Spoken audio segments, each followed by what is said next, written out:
Hello, and welcome to this Energy Connects podcast with me, Julian Walker, as I speak to leading energy executives and experts around the world. Today, I'm delighted to welcome Will Foyles, co-founder and chief operating officer of Project Canary, for today's podcast, in which we'll be looking at ESG assessment in the energy sector. Thanks for joining me, Will. Thanks for having me. Now, let's dive into today's topic, but just before we go into it, I think our listeners will be keen to hear a little bit more about what Project Canary is. So if you could just give them a bit of an overview or an insight. Yeah, absolutely. So at the highest level, Project Canary is a mission-driven B Corp that is really looking to measure facilities themselves with the highest level of granularity. So what do I mean by that? We perform rigorous environmental and operational assessments at the facilities themselves. That gives 600 different data points encompassing 63 different categories. We also install state-of-the-art high-fidelity continuous monitoring sensors at each pad or facility. We then issue facility-level certificates and scores along with methane intensity measures.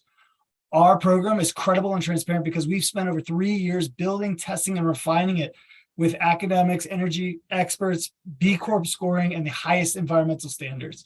And so what the whole goal is to provide companies with the truth. That's really it. We're not there to cater to any given side. And this allows the companies to dialogue with the financial markets, the investors, the regulators, their employees, whoever it may be, on a playing field that they can have the most robust information. Because where we sit right now, everything is getting questioned in this environmental and ESG world. Companies are putting out, bold claims, and then it's coming out that things may not live up to muster, or maybe they do. And so we're really just trying to be the referee to set everyone free. That's interesting. And you said that good to have a sort of a referee position there. But so how would you say you could help companies, or you're looking to, you're obviously giving them the reality check, but for companies who are trying to look to achieve net zero or have set targets, and then obviously you can give them sort of clear data points, I assume. Yeah, I mean, right now with greenhouse gases, especially with ones outside of CO2, so that's methane, nitrous oxide, things like that, they're really driven on the back of estimates. And what you see again and again and again is these academic reports come out and they show huge variability in these estimates. And so what that allows people to do is to come in and say, wait a second, this company's emissions may be 10 times higher than they're reporting to the investors. Whoa, whoa, whoa, whoa. And the truth is, it's even more complicated when you look underneath the surface. You can have two facilities constructed in the same year with the exact same engineering standards that have quite different emissions. And so what we're really trying to do is help companies understand their true emissions profile on a facility by facility basis so they can make proper capital allocation decisions. Right now, it's kind of like solving at a very high level. Hey, we need to do all of this or replace all these pieces of equipment. That's great, but which facilities should you prioritize first and why? And then what is the dollars per CO2e abatement that you're getting out of that? We can help with that because we're measuring there around the clock. We also then allow you, the company, to turn around and speak to your local community, to the investors, whoever it may be, on a much stronger footing than just saying, hey, yeah, we came up with our own estimates of our own emissions, and this is what it is. So with that, I think it really helps with capital allocation, like I said, and then dialogue with the market writ large. Okay, that's interesting. Then, so I mean, you've given a little pointers there of what what are you doing differently then in the ESG space then? That you've touched on a bit there, but it might be interesting for the audience to sort of hear what you think. Yeah, we go deep. We go deep. That's it. I mean, like there's really a discussion. Is it breadth or depth? And, we focus on depth. And so we aim to do as best we can in every single vertical by looking at all sorts of different data collection procedures, all sorts of different physics-based models to translate what those sensors are telling you into quantified values, rigorous boots on the ground engineering assessments.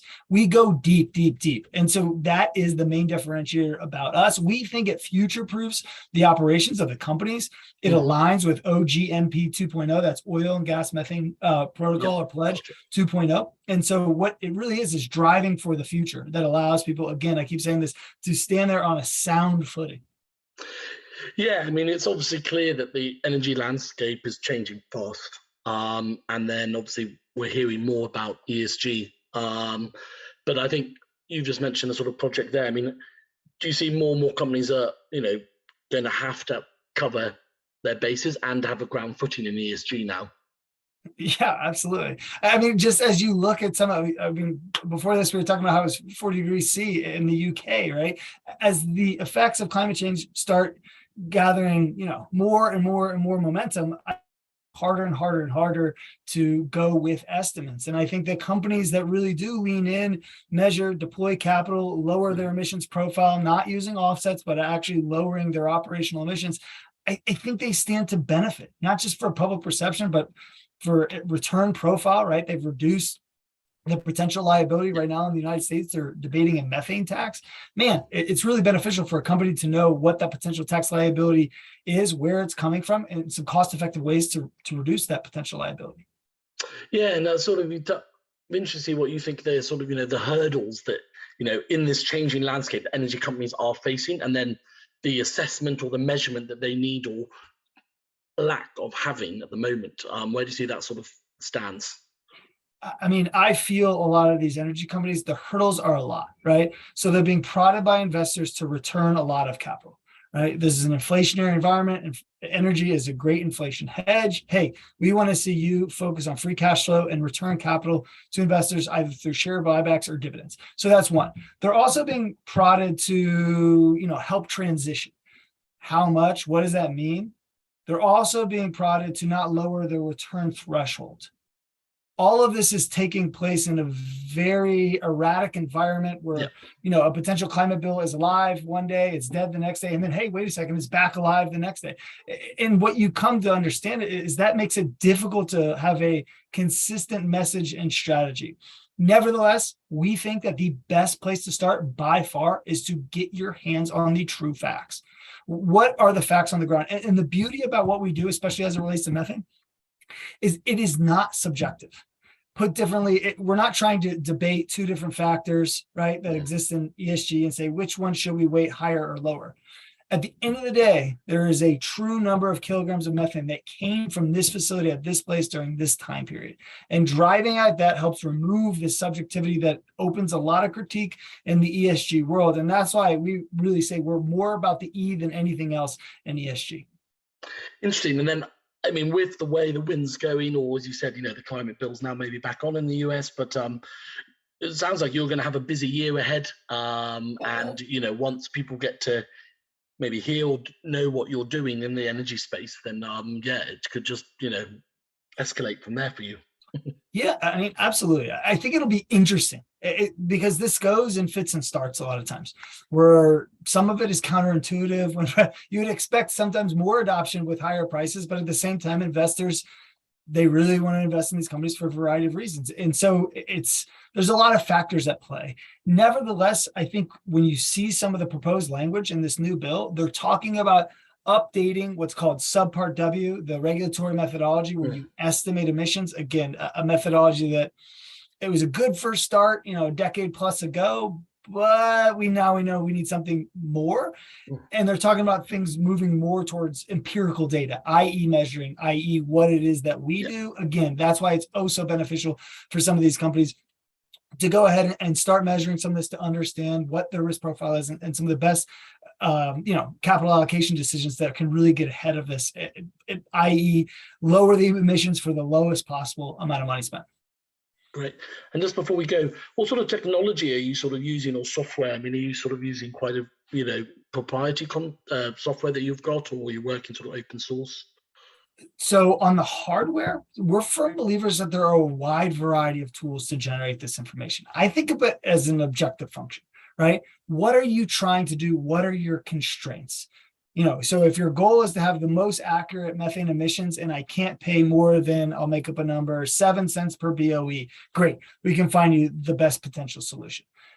What you see is that there's tons of assets out there, some of which produce next to nothing, some which produce a ton. And so that means that on a basically cents per whatever unit of commodity we want to use, BOE, barrel of oil, MCF, MMBTU, you start to see a different cost for different assets.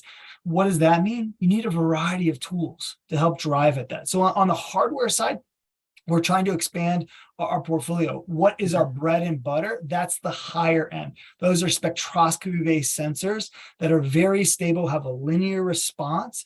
The reason that's important is because those are the tools best equipped to help you characterize how many kilograms of methane made their way into the atmosphere during this time period. And we started there and we continue to hit on that. And we will do that again and again. But again, there is no silver bullet. And this is something that gets lost a lot. People say, hey, I have this widget. This is the best. I always say, for what? Right? It's kind of like if you go to a construction site and you said this one tool will build the whole house. No way. Right? And so what you come to find out is that now on the software side, and I'll try to answer this quick, that is where the proprietary juice really takes place. And those are physics-based models that are contorted in a way to run in real time, but do so efficiently and robustly, and then you're constantly refining and testing those models. And that is a never-ending process. I had one company one time ask, like, when will enough be enough? And I said, never, right? I saw this with TV when it was HD, then it's 4K, then it's 8K, I swear, or you see this with cell phone speeds, 3G, 4G, 5G, when will it ever be fast enough? I think the answer is it will always get faster, and these models will always get better. Right, okay, well, look, I just want to say that really interesting, and I really like getting your insights and views into what you guys are doing and what also is out there in the in the market. And I think we're going to hear more about this. And yeah, ESG is a fascinating topic in the energy industry, especially in what's been going on this year, geopolitically as well. Agreed. Exciting times ahead, and thank you for having me.